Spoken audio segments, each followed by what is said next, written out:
नमस्कार। आज हम ब्रह्मांड के एक बहुत बड़े लेकिन पूरी तरह अदृश्य हिस्से पर बात करने वाले हैं, डार्क मैटर।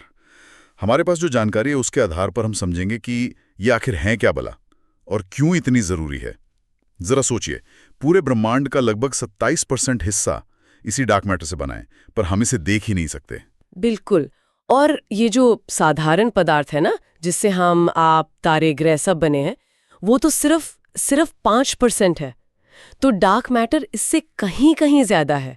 और डार्क एनर्जी जो करीब 68% है, उसके साथ मिलकर ये तय करता है कि हमारा ब्रह्मांड कैसे फैल रहा है, कैसे विकसित हुआ है। मजे की बात यह है कि हमें इसका पता सीधे सीधे नहीं चलता, सिर्फ इसके गुरुत्वाकर्षण खिंचाव से चलता है। तो चलिए, हमारे पास जो स्रोत हैं उनमें जो जानकारी है उसे थोड़ा खोलकर देखते हैं। अच्छा, तो ये जो आइडिया है अदृश्य चीज का, ये आया कहाँ से? मतलब इसकी कहानी क्या है? हाँ, देखिए, स्रोत बताते हैं कि ये बात है 1930s की। एक खगोल शास्त्री थे फ्रिट्ज विकी। वो कोमा क्लस्टर नाम के एक आकाशगंगाओं के झुंड को स्टडी कर रहे थे और उन्होंने हिसाब लगाया कि भाई, इन आकाशगंगाओं को एक साथ बांधे रखने के लिए जितना वजन दिख रहा है ना, उससे कहीं ज्यादा गुरुत्वाकर्षण चाहिए। मतलब कुछ तो ऐसा है जो दिख नहीं रहा पर उसका वजन है। उन्होंने ही इसे डार्क मैटर कहा। ओके, तो ये पहली हिंट थी। हाँ, पहली बड़ी हिंट। फिर 1970 के दशक में वेरा रूबिन आई।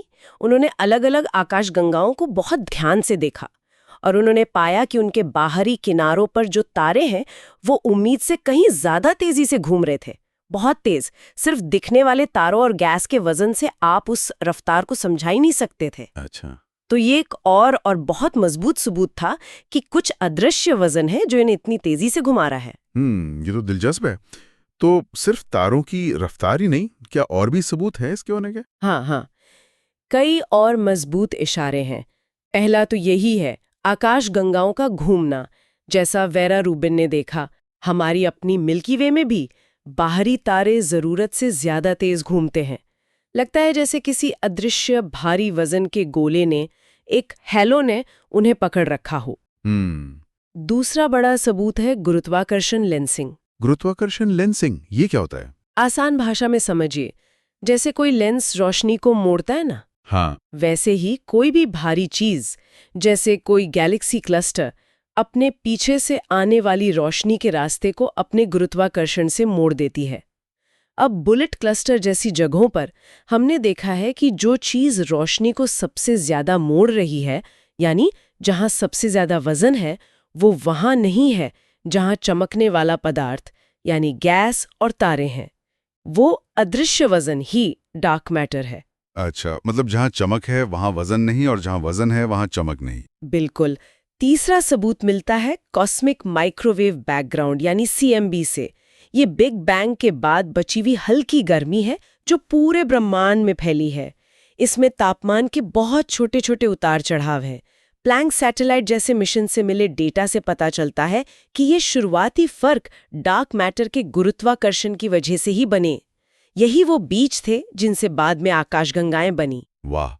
और चौथा? और चौथा है ब्रह्मांड का बड़ा ढांचा, जिसे हम लार्ज स्केल स्ट्रक्चर कहते हैं। कंप्यूटर सिमुलेशन दिखाते हैं कि अगर आप ब्रह्मांड को बहुत बड़े पैमाने पर देखें तो डार्क मैटर एक विशाल मकड़ी के जाले जैसा, एक कॉस्मिक वेब जैसा ढांचा बनाता है। और आकाशगंगाएं और क्लस्टर इसी अदृश्य मचान पर, इसी वेब के धागों पर बनते और टिके हुए हैं। तो इतने सारे सबूत हैं कि ये है, पर सवाल तो वही, आखिर ये है क्या चीज? स्रोत कुछ संभावित उम्मीदवारों के बारे में बताते हैं। क्या लगता है वैज्ञानिकों को? हाँ, बिल्कुल। देखिए, पक्का तो किसी को नहीं पता, पर कई थ्योरीज हैं और कुछ मुख्य उम्मीदवार हैं जिनकी तलाश जोरों पर चल रही है। एक जो काफी पॉपुलर है वो है विम्प्स, वीकली इंटरैक्टिंग मैसिव पार्टिकल्स। मतलब ऐसे कण जिनका वजन तो है पर वो आम पदार्थ से बहुत कम, बस हल्के से इंटरैक्ट करते हैं, इसीलिए उन्हें पकड़ना बहुत मुश्किल है। अच्छा, वीकली इंटरैक्टिंग। हाँ। दूसरे हैं एक्सियॉन्स।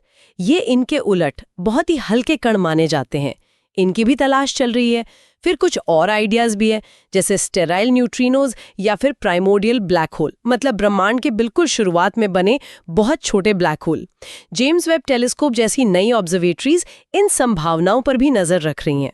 और कुछ पुराने आइडियाज भी थे, शायद माचोस वगैरह। हाँ थे, जैसे माचोज यानी बड़े पिंड या फिर मॉड यानी गुरुत्वाकर्षण के नियमों में ही बदलाव का आइडिया।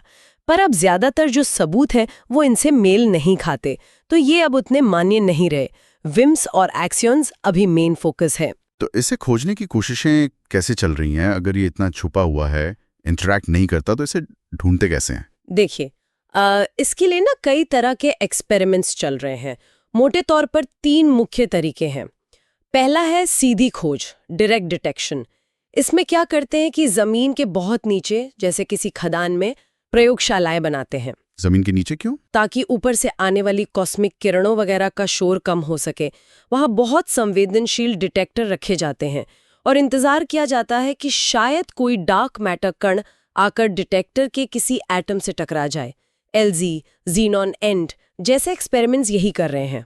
ओके, इंतजार करना पड़ता है बस। बहुत धैर्य का काम है। दूसरा तरीका है अप्रत्यक्ष खोज, इनडायरेक्ट डिटेक्शन। इसमें हम सीधे डार्क मैटर को नहीं, बल्कि उसके असर को ढूंढते हैं। जैसे फर्मी-लैट गामा रे टेलीस्कोप है, वो आसमान में उन जगहों को देखता है जहां डार्क मैटर ज्यादा मात्रा में हो सकता है, जैसे छोटी ड्वार्फ गैलेक्सीज या गैलेक्सी का केंद्र। थ्योरी ये है कि अगर डार्क मैटर कण आपस में टकरा के खत्म होते हैं, अनाइहिलेट करते हैं, तो उनसे कुछ जानी पहचानी किरणें या कण निकलने चाहिए, जैसे गामा रेज। टेलीस्कोप उन्हीं संकेतों को ढूंढ रहे हैं। अच्छा, मतलब उसके टकराने के बाद जो बचेगा उसे देखना। एग्जैक्टली। और तीसरा तरीका है कोलाइडर्स में बनाना। जैसे सर्न में LHC है, लार्ज हैड्रॉन कोलाइडर। वहां कणों को लगभग रोशनी की रफ्तार से टकराया जाता है। कोशिश ये है कि इतनी ज्यादा एनर्जी की टक्कर में शायद डार्क मैटर के कण बन जाएं। अब क्योंकि वो दिखेंगे नहीं और डिटेक्टर से इंटरैक्ट नहीं करेंगे, तो उन्हें उनके गायब होने से पहचाना जाएगा। मतलब टक्कर के बाद एनर्जी और मोमेंटम का हिसाब बराबर नहीं बैठेगा, कुछ मिसिंग लगेगा। ये भी बड़ा ट्रिकी लगता है तो। और अब कुछ नए तरीके भी आ रहे हैं, जैसे एटॉमिक घड़ियों या लेजर का इस्तेमाल करके डार्क मैटर के बहुत ही हल्के असर को मापने की कोशिश करना। तो ये सब कोशिशें चल रही हैं। अब ये बताइए कि ब्रह्मांड में इसका असल काम क्या है? क्यों जरूरी है ये अदृश्य चीज? ये बहुत बहुत जरूरी है। कह सकते हैं कि ये ब्रह्मांड का ढांचा बनाने वाला है, आर्किटेक्ट है। बिग बैंग के तुरंत बाद जब ब्रह्मांड बस गर्म सूप जैसा था, तब इसी डार्क मैटर की गुरुत्वाकर्षण ने साधारण पदार्थ को अपनी तरफ खींचना शुरू किया। इसी खिंचाव की वजह से पदार्थ इकट्ठा हुआ और पहले तारे और फिर आकाशगंगाएं बन पाईं। अच्छा, मतलब अगर डार्क मैटर ना होता तो शायद गैलेक्सीज बनती नहीं। हाँ, या बनती तो बहुत बाद में, और शायद बिल्कुल अलग तरह की। ये उस विशाल कॉस्मिक वेब को भी बनाता है जिसके बारे में हमने बात की थी, वो अदृश्य जाला जिस पर आज सारी आकाशगंगाएं और क्लस्टर टिके हुए हैं और जुड़े हुए हैं। इसके बिना ब्रह्मांड का आज जैसा स्वरूप है वैसा हो ही नहीं सकता था। पर क्या इस पूरी डार्क मैटर थ्योरी में कोई दिक्कतें भी हैं? कोई ऐसी पहेलियां जो भी सुलझी नहीं है? हाँ, बिल्कुल है। विज्ञान में हमेशा सवाल रहते हैं। एक है जिसे कोर कस्प समस्या कहते हैं।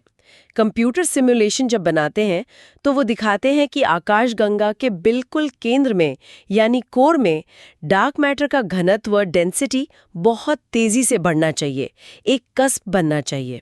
पर जब हम असल आकाशगंगाओं को देखते हैं तो अक्सर केंद्र में घनत्व उतना ज्यादा नहीं मिलता, सपाट सा कोर दिखता है। ये एक पहेली है। अच्छा। दूसरी है मिसिंग सैटेलाइट समस्या। सिमुलेशन ये भी बताते हैं कि हमारी मिल्की वे जैसी बड़ी आकाशगंगाओं के आसपास बहुत सारी छोटी छोटी ड्वार्फ गैलेक्सीज होनी चाहिए, उसकी सैटेलाइट्स की तरह। पर हमें उतनी दिखती नहीं है जितनी उम्मीद थी। तो ये गैलेक्सीज गायब कहाँ हैं? बनी ही ना हो, या इतनी धुंधलियों कि हम देख नहीं पा रहे, या फिर हमारे डार्क मैटर के मॉडल में ही कुछ कमी हो। अभी हाल में कुछ नए विचार भी आए हैं, जैसे शायद डार्क मैटर हमेशा एक जैसा नहीं रहता, बल्कि समय के साथ बदलता है। इवॉल्विंग डार्क मैटर, ये शायद हबल टेंशन नाम की एक और बड़ी पहेली को सुलझाने में मदद कर सकता है, जो ब्रह्मांड के फैलने की रफ्तार से जुड़ी है। ओके, तो चुनौतियां भी हैं। अब आगे क्या? भविष्य में क्या उम्मीदें हैं डार्क मैटर की खोज को लेकर? उम्मीदें तो अगली पीढ़ी के एक्सपेरिमेंट्स और टेलीस्कोप पर टिकी हैं। डायरेक्ट डिटेक्शन के लिए और बड़े और संवेदनशील डिटेक्टर बनाए जा रहे हैं, जैसे डार्विन। स्पेस में यूक्लिड और नैन्सी ग्रेस रोमन टेलीस्कोप जैसे मिशन लॉन्च हो रहे हैं या होंगे। ये टेलीस्कोप डार्क मैटर के फैलाव का पहले से कहीं ज्यादा बेहतर नक्शा बनाएंगे और गुरुत्वाकर्षण लेंसिंग को बहुत सटीकता से मापेंगे। जमीन पर DSI जैसे बड़े सर्वे चल रहे हैं और JWST यानी जेम्स वेब स्पेस टेलीस्कोप भी अहम डेटा दे रहा है। लक्ष्य यही है कि इन सब कोशिशों से या तो डार्क मैटर कण को सीधे पकड़ लिया जाए या फिर उसके असर को इतना बारीक समझ लिया जाए कि पक्के तौर पर पता चल जाए कि ये आखिर है क्या चीज़। तो कुल मिलाकर देखें तो डार्क मैटर ब्रह्मांड का वो अदृश्य मचान है, वो अनदेखा आधार है जिसके बिना ये बन ही नहीं सकता था जैसा ये आज है।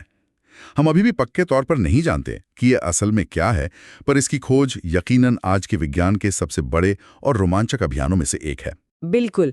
जैसा कि जानी मानी खगोल भौतिकीविद लीसा रैंडल ने कहा है, और मुझे कोट बहुत पसंद है, डार्क मैटर इस बात का सबसे नाटकीय सबूत है कि ब्रह्मांड के बारे में हमारी समझ अधूरी है। ये अपने आप में एक बहुत गहरी बात है ना, सोचने के लिए कि हम कितना कम जानते हैं और अभी कितना कुछ है जो हमें खोजना है, समझना है।